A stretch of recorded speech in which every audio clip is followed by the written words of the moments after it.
Hi hello friends. Posani Krishnamurali, Noel, Srikanth Iyengar main లీడ్స్‌లో వచ్చిన 14 అనే సినిమా ఎలా ఉందో ఈ రివ్యూలో తెలుసుకుందాం. ఇక మిస్టరీ థ్రిల్లర్‌గా వచ్చిన ఈ సినిమా 1 గంట 59 నిమిషాలు ఉంటుంది. ఇందులో నాకు నచ్చిన పాయింట్స్ పోసాని కృష్ణమురళి యాక్టింగ్, శ్రీకాంత్ అయ్యంగారి యాక్టింగ్, పోసాని కృష్ణమురళి కొడుకు క్యారెక్టర్ చేసిన రామ్ రతన్ యాక్టింగ్, ఇంకా Visakha Dhiman heroine glamour plus acting, ఇంకా డిటెక్టివ్‌గా చేసిన నోయల్. బ్యాక్‌గ్రౌండ్ మ్యూజిక్ కూడా పర్వాలేదు. ఇంకా ఈ సినిమా కథ గురించి చెప్పాలంటే సీఎం కొడుకు ఓ డాక్టర్ ప్రేమలో పడి 14 అనే నంబర్ ప్లాట్‌లో కలిసి ఉంటారు. అలా ఉన్న ఇద్దరు ఓ రోజు చనిపోతారు. అయితే అందరూ వాళ్ళు ఆత్మహత్య చేసుకున్నారని అనుకుంటారు. కానీ ఓ జర్నలిస్ట్ మాత్రం అది మర్డర్ అని దాన్ని సీక్రెట్‌గా ఇన్వెస్టిగేషన్ చేస్తాడు. ఆ జర్నలిస్ట్‌కి నోయల్ సహాయం చేస్తాడు. మరి ముఖ్యమంత్రి కొడుకు తన గర్ల్ ఫ్రెండ్ అయిన డాక్టర్ ఎలా చనిపోయారు?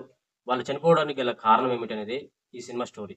ఇంకా ఓవరాల్‌గా ఈ సినిమా గురించి చెప్పాలంటే ఈ 14 అనే సినిమా ఇదివరకు వచ్చిన రొటీన్ మర్డర్ మిస్టరీ సినిమా లాగానే ఉంటుంది. ఇద్దరు ప్రేమికుల హత్య, ఆ హత్యలపై ఇన్వెస్టిగేషన్ అనే ప్లాట్‌తో సినిమా మొత్తం రన్ అవుతుంది. కాకపోతే చాలా వరకు సీన్స్ రొటీన్‌కి భిన్నంగా ఉంటాయి. ఇక 14 నంబర్ ప్లాట్‌లో హత్యలతో సినిమా స్టార్ట్ అవుతుంది. అందుకే ఈ సినిమా పేరు 14 అని పెట్టారు. ఇక ఫస్ట్ హాఫ్ స్టార్టింగ్‌లో ఇద్దరి మర్డర్, ఆ తర్వాత ముఖ్యమంత్రి కొడుకు లవ్ స్టోరీ, తర్వాత క్యారెక్టర్ ఇంట్రడక్షన్, ముఖ్యమంత్రి కొడుకు తన girl friend romance scenes, second హాఫ్‌లో ఆ మర్డర్‌ను చేసిందెవరు అనేది రివీల్ చేస్తారు. ఇంకా నోయల్ ఒక మెసేజ్ ఇస్తాడు. అది సెకండ్ హాఫ్‌లో ఉంటుంది. ఇక ఈ సినిమాలో 2 పాటలున్నాయి. అవి అంతగా బాగాలేవు. కామెడీ అయితే మనకు ఎక్కడ కనిపించదు. ఒక ఫైట్ ఉంటుంది. అది అంతగా వర్కౌట్ కాలేదనిపించింది.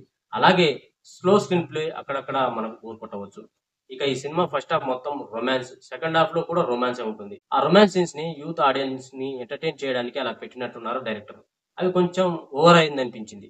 ఇంకా చెప్పాలంటే ఇదో బిలో యావరేజ్ మూవీ. ఒకసారైతే చూడవచ్చు. ఇక ఈ సినిమాని ఫ్యామిలీతో చూడవచ్చా అంటే చాలా రొమాన్స్ సీన్స్ ఉన్నాయి. ఫ్యామిలీతో అయితే మనం ఈ సినిమాని చూడలేం. ఇక ఈ సినిమాకి నా తరపున నేనిచ్చే రేటింగ్ 2.7/5. ఇది ఫ్రెండ్స్ ఈరోజు ఈ వీడియోలో 14 మూవీ రివ్యూ. ఈ రివ్యూ గనక మీకు నచ్చినట్లయితే లైక్ చేయండి. ఇంకా ఇలాంటి రివ్యూస్ కోసం ఛానల్ ఇప్పుడే సబ్స్క్రైబ్ చేయండి. Thank you for watching.